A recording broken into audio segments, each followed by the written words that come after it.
Seja muito bem-vindo ao nosso quinto vídeo do dia. E assim, muita, mas muita coisa importante aconteceu durante o dia de hoje, tá? Houve o desfecho, vamos dizer, quase que final do caso do Ibanez Rocha, o governador do Distrito Federal. E a decisão, a apuração final da Polícia Federal, para não usar outra palavra, chega a ser perturbadora. Você vai entender um pouco mais sobre isso aqui. Alexandre de Moraes tomou decisão, mandou devolver o celular do Ibanez Rocha. O caso Marcos Duval teve desdobramento, ele fez uma postagem no Twitter sobre isso. Moro se manifestou, a Gleisi Hoffmann, presidente do PT, se manifestou. A própria vice-governadora, que agora está como governadora interina lá do Distrito Federal, também veio falar sobre os atos do dia 8 e agora estão cobrando uma CPMI mais do que nunca. Eu vou te explicar tudo isso nesse vídeo. Então, como eu disse, é o quinto vídeo do dia. Esse é o vídeo do dia 9 de fevereiro de 2023 e esse é o resumão das 9 horas da noite. Você já está acostumado a estar com a gente aqui, tá bom? Então, bora lá. Só lembrando a você, se não é inscrito ainda, a gente já está com 1.270.000 seguidores. Bora rumo a 1.300.000 seguidores. Eu sei que eu posso contar com vocês. E também agradecer a ampla adesão ao e-book, né? A 20 regras para a vida, o nosso livro. E o pessoal está comprando bastante, está gostando e o feedback está sendo muito legal, tá bom? Bora lá, bora continuar a matéria aqui. Vamos começar com essa matéria do Metrópolis. Essa aqui é a coluna grande angular, ela traz alguns pontos bem interessantes, eu gosto, tá? Quem escreve é a Lília Tarran e a Isadora Teixeira.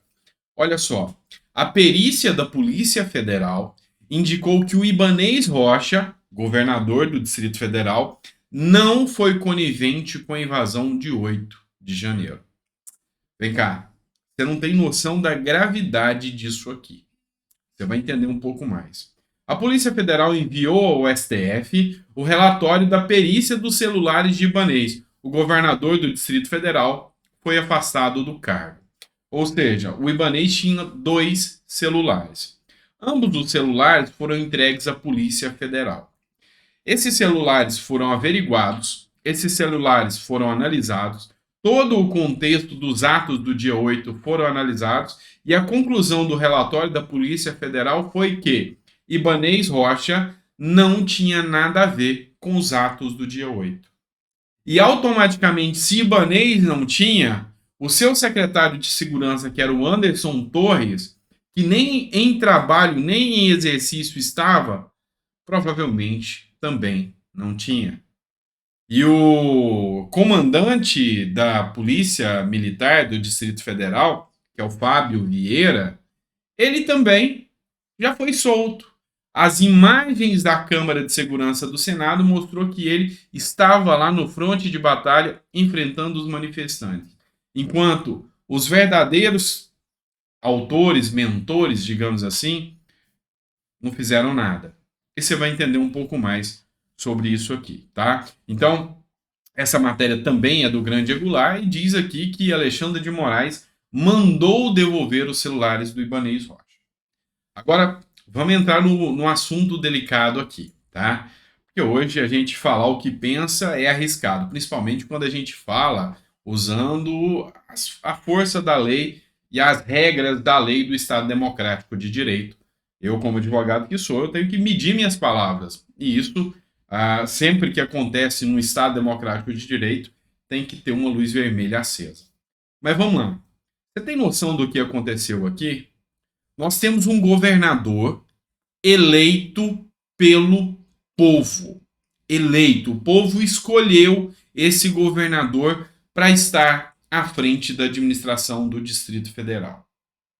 Vem um juiz, um ministro, que não foi eleito pelo povo, com o apoio do ministro da Justiça, Flávio Dino, que para esse cargo ele não foi eleito, ele foi eleito para senador. Para ministro, não. Vem o presidente da República, edita um decreto afastando os poderes desse governador através da intervenção e o ministro afasta esse que foi escolhido pelo povo. Aonde está a democracia? Essa é a grande questão. Não acusaram de atos antidemocráticos? Pois é. Foi democrática essa decisão? Eu falo que é aterrorizante você ver que é tão frágil a nossa democracia a ponto de um governador eleito e agora aprovado inocente, com um estalar de dedos, perde o seu cargo, o voto popular. Isso aí é grave demais e beira o totalitarismo, a gente sabe muito bem disso. E a história é o senhor do tempo, tá? O tempo é o senhor da verdade e tudo se ajeita e se mostra. E tá aqui, não sou eu que estou dizendo, não é minha fala, tá? Tá aqui, ó, no jornal Metrópolis, a mídia trazendo. Perícia indica que Ibanez não foi conivente com a invasão. Pois é. E como que fica a situação do Ibanez? Isso é grave, muito grave, e a gente tem que falar sobre isso. E ele está de volta, Marcos Duval. Vamos falar sobre ele agora. Ele fez uma postagem no Twitter, tá? E colocou o seguinte: ontem ele foi mídia de novo, manchete de novo, porque ele falou que tudo aquilo que ele fez tinha um intuito. E esse intuito, o povo ia saber do que se tratava. E agora ele postou aqui, ó. Eu disse que as coisas iam começar a aparecer depois da minha provocação com a imprensa. Não foi? Ainda tem muito mais para ser revelado. Não estava preocupado com aplauso. Estava focado, travando sozinho uma guerra contra o sistema. E ele fez essa postagem do jornal O Globo, que mostra que documentos do GSI, com um alerta ao governo sobre risco de ataques golpistas, mobilizam um pedido de CPI. Agora, a imprensa está olhando e está de olho no Lula, falando, peraí, documentos do GSI comprovavam que já tinha alerta para o governo que aquilo podia acontecer. Por que o GSI foi liberado? Por que a guarda de segurança foi liberada? Então, aqui começa realmente a acender o alerta. E quem sabe o Marcos Duval aqui possa sim surpreender muitas pessoas. O jornal A Trombeta também publicou essa matéria, tá? Bomba, relatório sigiloso do GSI enviado ao Congresso, tá? Ao Congresso, mostra que o governo Lula sabia sobre as ameaças dos dias ocorridos em 8 de janeiro. Um relatório sigiloso enviado ao Gabinete de Segurança Institucional, à Comissão Mista de Controle de Atividade e Inteligência do Congresso Nacional, mostrou que o governo Lula havia sido informado sobre eventuais atos em Brasília no dia 8 de janeiro. A ABIN também, a Agência Brasileira de Inteligência, relatou que identificou a convocação de diversas caravanas com direção à capital federal. Ou seja, aqui a ABIN e o GSI informaram para Lula que aquilo poderia acontecer para Flávio Dino. E olha só, talvez seja só uma mera coincidência, eu não quero criar a teoria da conspiração, mas por incrível que pareça, esse relatório que foi encaminhado, esse relatório sigiloso, que está dando força para abrir a CPI, talvez tenha alguma coisa a ver com Lula hoje anunciar que ele vai mudar toda a ABIN, vai passar a ABIN para a Casa Civil, tá? Vai ficar na mão do Rui Costa, ou seja, ele vai transferir a ABIN para a Casa Civil, para as mãos de um político, tá? COAF já está na mão do político, agora a ABIN também, o que você pode esperar disso? Vamos falar de Randolph Rodrigues, tá? Uma briga que Lula está travando aqui é sobre a questão dos juros do Banco Central. E o Randolph Rodrigues fez uma postagem aqui, tá? Ele colocou o seguinte: deixa ver se eu entendi. Esse comparativo mostra que o Brasil tem uma taxa de juros de 13,75%. É isso? É isso. 13,75%. O Randolph entendeu certo. E a inflação em 6,47%. É isso também. Tá certo. Na verdade, é um pouco mais baixo. Ele se equivocou aqui. Enquanto que o segundo colocado, a Turquia, com juros de 9%, tem inflação de 84,39%. E a turma do mercado não quer debater o tema. Qual a lógica?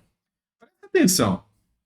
O Brasil, com taxa de juros mais alta, conseguiu manter a inflação a 6,47%. A Turquia, que baixou a taxa de juros, a inflação está 84%. Será que eles não veem que até a lógica que eles colocam são contra eles mesmos? Ou seja, juro mais baixo, naquele dado momento, ia estourar a inflação. Você prefere uma inflação a 84% ou uma taxa de juros a 13%? Eu prefiro a taxa de juros a 13%. Então ele colocou esse gráfico aqui, tá? Teve uma resposta aqui. O pessoal colocou aqui, senador, você está passando vergonha com essas informações. Tinha uma resposta aqui que eu tinha achado interessante, eu não consegui localizar, mas depois eu vou ver se eu procuro aqui para colocar. Então, assim, a lógica que esse pessoal apresenta sem ter conhecimento de causa é absurda, é assustadora. E continua o ataque ao Banco Central e à taxa de juros. Mas a gente vai chegar lá, vai ter coisa importante. Deixa eu só lembrar aqui para vocês do Sérgio Moro, tá? Mirando condenados por corrupção, Sérgio Moro quer de volta à prisão em segunda instância. Eu tiro o chapéu, dou parabéns e acho que tá batendo um bolão, Moro, o Dallagnol, tá? A Lava Jato dentro do Congresso, acho que foi a bola da vez. Deviam ter mais pessoas da Lava Jato lá dentro do Congresso lá. E eu tô gostando muito. Então, o Moro ressuscitou o projeto que trata da condenação em segunda instância e é muito bem-vindo esse processo nessa hora. Vamos voltar aqui para a Folha de São Paulo, pessoal. O governo federal, ó, presta atenção. Agora quem está falando é essa moça aqui, ó. Para quem não sabe quem é essa moça, é a Celina Leão. Quem é ela? É a vice-governadora do Distrito Federal. Está como governadora interina porque aconteceu aquele absurdo com o Ibanez. E agora, será que a turma da lacração vai pedir desculpa para o Zema? Porque o Zema falou em defesa do Ibanez e falou que a decisão do Alexandre de Moraes era absurda. Lembra disso? E a turma veio e rechaçou o Zema, falando que o Zema era um absurdo o que ele estava falando, estava visando só 2026. Zema estava certo. As provas agora mostram que Ibanez Rocha não tinha nada a ver. Mas olha a bomba que a Celina Leão, olha a bomba, tá? Trouxe aqui. E você vai entender um pouco. O governo federal também falhou em 8 de janeiro, diz a governadora do Distrito Federal. Celina Leão defende o governador afastado Ibanez Rocha e diz que ele foi mal informado sobre as questões de segurança pública. Agora que se mostrou que Ibanez Rocha não teve nada a ver, ele fala que as falhas e as informações equivocadas vieram do governo federal. O governo federal deu informação equivocada para o Ibanez Rocha, para a culpa cair em cima dele, para parecer que era a responsabilidade dele, e agora a Celina Leão falou, opa, o Ibanez não fez nada, ele fez tudo que estava ao seu tempo, a responsabilidade, quem armou isso, pode ter sido o próprio governo federal, que foi mal informado, passou informações equivocadas nas questões de segurança pública. E aqui está pegando fogo Brasília com toda essa argumentação. Voltando agora para o Banco Central, tá? A Gleisi Hoffmann, depois do Randolph ter dado aquela manifestação dele, a Gleisi Hoffmann veio aqui também e trouxe uma pérola aqui, ó. A política do Banco Central deve estar de acordo com quem venceu nas urnas. Olha que absurdo isso, gente. Será que dá para a gente ter noção, assim, que eles falam escancarado? Não, a gente vai politizar o Banco Central. Olha só como eles falam de forma escancarada e depois não quer a reação da mídia, não quer a reação do mercado. Como assim? O presidente nacional do PT endossou críticas de Lula à atuação do Banco Central e destacou a necessidade de debater a política monetária. Que isso, gente? Isso é absurdo. A gente está batendo em cima aqui que cada momento que a gente vê essas narrativas enfraquecem a nossa economia, enfraquecem o Brasil como um todo, chega mais perto da inflação e o efeito nefasto que a inflação tem sobre as pessoas. Vamos lá, a Janaína Pascoal comentou também sobre essa questão do Banco Central aqui. E olha só que é uma coisa que eu não tinha parado para pensar. E é por isso que eu olho tudo que tem sobre política para poder trazer informação aqui para vocês. Se o presidente do PT e o PT continuar batendo em Campos Neto, vão transformá-lo em uma opção para 2026. Boa opção, por sinal. Campos Neto peitou Lula em pleno governo petista. Ele, que é o presidente do Banco Central, nessa briga, ele trouxe para o lado dele o Lira, ele trouxe para o lado dele o Pacheco, ele trouxe para o lado dele a imprensa e o judiciário ficou caladinho. Ou seja, Lula perdeu em todas as instâncias contra o Campos Neto. E a Janaína Pascoal está certa. Nós já temos nomes aí como Zema, como Tarcísio, e agora Campos Neto pode insurgir, tá? Nós já temos Michele Bolsonaro, tem Eduardo Bolsonaro. Eu sei que a situação do Lula ali na frente vai ser difícil. Se a direita não tiver vaidade e ego e conseguir fazer uma colisão em torno de um nome, um único nome.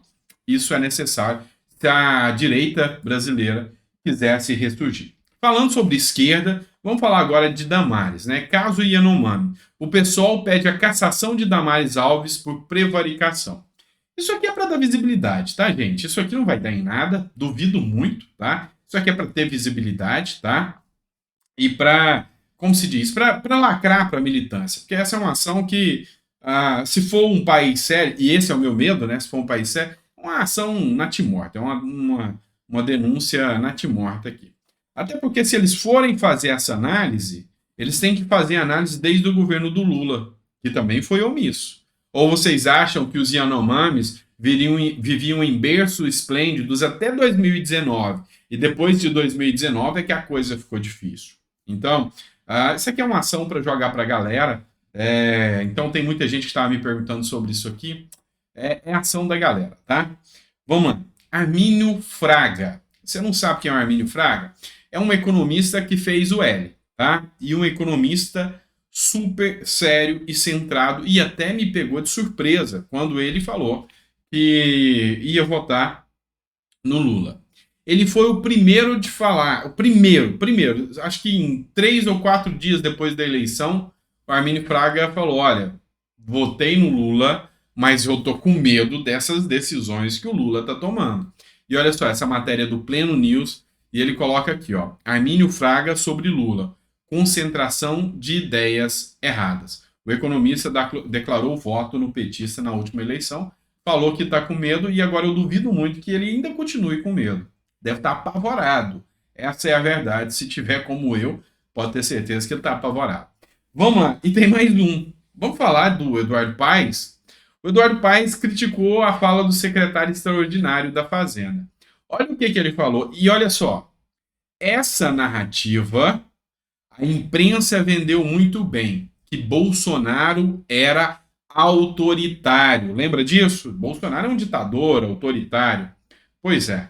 Agora Lula está mostrando as suas garras. E o que o Eduardo Paes trouxe aqui, ó? E eu, pensando que tinha votado em Lula contra o autoritarismo, disse o prefeito no Twitter. Ou seja, o secretário extraordinário da Fazenda, secretário do Haddad, foi lá nos municípios e falou, não, aqui é do jeito que a gente quer. Não tem que ter esse negócio de ISS, não, é só ICMS. Sabe qual que é o grande problema? Foi considerado uma vitória. E eu, como liberal, eu tenho essa visão da descentralização. Eu vejo que o poder tem que estar muito mais nos municípios do que no Estado e na União. Por que muito mais nos municípios? É fácil do povo cobrar e ele está ali em loco, ele sabe onde está a responsabilidade. Tem que se fortalecer a fiscalização do governo federal e a atuação do governo municipal. E o secretário da Fazenda, do Haddad, já chega dando bola fora, gente. Já chega dando tiro no pé. Vamos falar sobre isso aqui, ó. Portal Brasil Paralelo trouxe essa pauta aqui. E essa aqui é grave, tá? Ó, o regime de Ortega, tá? Ortega é o presidente da Nicarágua, tá? O regime de Ortega endurece perseguições e condena 8 religiosos a 10 anos de prisão em regime fechado. Eu vou fazer a leitura falando para vocês que Ortega é um aliado de Lula, muito amigo de Lula. Eu vou fazer a leitura do que está acontecendo na Nicarágua, aí você vai me falar se a gente está indo para esse rumo ou não. Aí você me diz, tá? Ontem, dia 8/2, o regime da Nicarágua condenou 8 religiosos a 10 anos de prisão. O processo começou em janeiro deste ano, quando eles foram presos após criticar o regime de Ortega nas redes sociais em suas comunidades religiosas. O que eles fizeram? Criticaram o regime de Ortega nas redes sociais. Tá?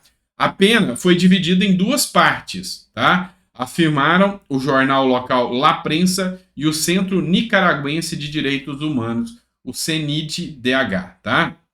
A juíza Nádia Tardencila os condenou a 5 anos de prisão pelo crime de conspiração para atentar contra a integridade nacional. Falar mal do governo é conspirar para atentar contra a integridade nacional. Vocês estão vendo que a gente está indo para o mesmo caminho que a Nicarágua, tá? E mais 5 anos. Então 5 foi por conspirar, fazendo o quê? Falando mal do governo nas redes sociais. E os outros 5 anos? Por propagação de notícias falsas, aos quais acrescentaram 800 dias de multa ainda. Então eles propagaram notícias falsas contra o governo da Nicarágua e pegaram mais 5 anos de prisão. Tá? O grande lance é que eu vou te explicar como que funciona a notícia falsa. O impeachment de Dilma Rousseff não foi golpe. O judiciário participou, os deputados e senadores eleitos participaram e a Dilma foi impeachada. Segundo o governo, eu acabei de fazer uma fake news. Se eu estivesse na Nicarágua, ou se a gente continuar andando para esse lado, eu tenho 5 anos de prisão, mais 5 por atentar contra o Estado Democrático aqui, eu tenho 10 anos de prisão com base nisso. Essa é a democracia que vieram salvar. Tá? Então, é muito bom conhecer de geopolítica, tá? Eu estou tentando montar o meu canal de geopolítica para trazer matéria para vocês, mas quando vocês veem o que está acontecendo lá fora, vocês veem que o caminho é bem parecido, tá? Então, quando eu montar o canal de geopolítica, eu estou tentando, eu juro. Não perde, não. Você está vendo o que está acontecendo na Nicarágua? Tem semelhança com o Brasil ou não? Me diz aí. Vamos lá, Deltan Dallagnol. Esse cara eu estou tirando chapéu para ele. Deltan Dallagnol protocolou um requerimento para criar uma comissão sobre a prisão em segunda instância. Vocês perceberam que Dallagnol e Moro estão trabalhando em sintonia? Enquanto o Moro pede o desarquivamento do processo, o Dallagnol pede a criação de uma comissão para discutir o processo. Eu estou gostando de ver. Não sei você. Eu estou gostando de ver. E teve gente que xingou Moro e Dallagnol de traidor. Se isso é ser traidor, meu amigo, eu quero mais traidor desse jeito, porque eles estão preocupados realmente agora na pauta nacional. E eu quero isso, é combate à corrupção, eu quero é corrupto preso, eu quero o nosso Brasil livre, o nosso país livre. É assim que eu vejo o nosso Brasil. Não sei se você concorda comigo ou não. Vamos lá. Olha só que interessante. A UOL hoje, ela publicou uma matéria junto com a Lupa, tá? Falando que os influencers estão espalhando nas redes que o Dino tem responsabilidade nos atos do dia 8 e que isso é fake news. Peraí, mas a UOL tem capacidade de julgar? A UOL tem capacidade de já ter feito essa fiscalização e falar que isso é fake news ou não? E ela deu, inclusive, nomes de influenciadores digitais. Tá? Deu alguns nomes lá. Tá? E agora, vem mais uma matéria do UOL aqui. E essa aqui eu achei interessantíssima. Falando sobre o bolsonarismo. É um fenômeno muito novo, muito difícil dizer para onde ele vai. Me parece persistente e não só uma ondinha, mas quanto tempo vai durar? Acho que ninguém tem a resposta. Eu vou lembrar a vocês do que Bolsonaro disse. O que se iniciou é imorrível, tá? É o jeitão Bolsonaro de ser. Mas o que eu quero deixar claro para vocês? Esquece o bolsonarismo. Bolsonaro falou. Bolsonarismo ficou para trás. Agora é o patriotismo. Agora é pelo Brasil. Agora é todo mundo junto. Agora é hora de ser igual a galera da esquerda. Ninguém solta a mão de ninguém. Agora é a hora de ter união e largar desses egos e vaidades que a gente vê que acontece muito aí. E tá na hora de Kim Kataguiri Está na hora de Nicolas Ferreira, está na hora de Moro, Deltan Dallagnol, Marcos Duval, todo mundo entrar em uma união e saber de uma coisa. Agora é Lula que está mandando. E se a gente bobear, fica igual a Nicarágua. A gente sabe muito bem do que pode acontecer aqui no nosso Brasil. E eu não estou brincando. Vocês sabem que no Brasil a coisa é complicada. O problema é grave aqui no Brasil, tá? Pessoal, chegamos a 25 minutos de vídeo. Se você ficou até o final, coloca aí no comentário que ficou até o final, que você gostou, que você não gostou, que você concorda, não concorda, tá? E lembrando a vocês, tá? Se vocês ainda não pegaram o nosso e-book, tá? 20 regras para a vida, tá? É o nosso livro, 20 regras para a vida. O pessoal tá gostando muito, o feedback tá muito legal, tá?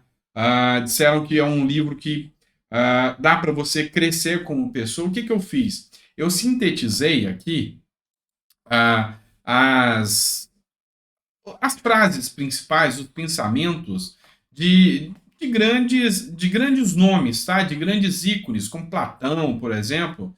E aqui eu coloco para vocês Chaplin, como, por exemplo, Dalai Lama. Como que vocês vão pegar essas frases desses pensadores e colocar para dentro da sua vida? É um exemplo que eu segui na minha vida.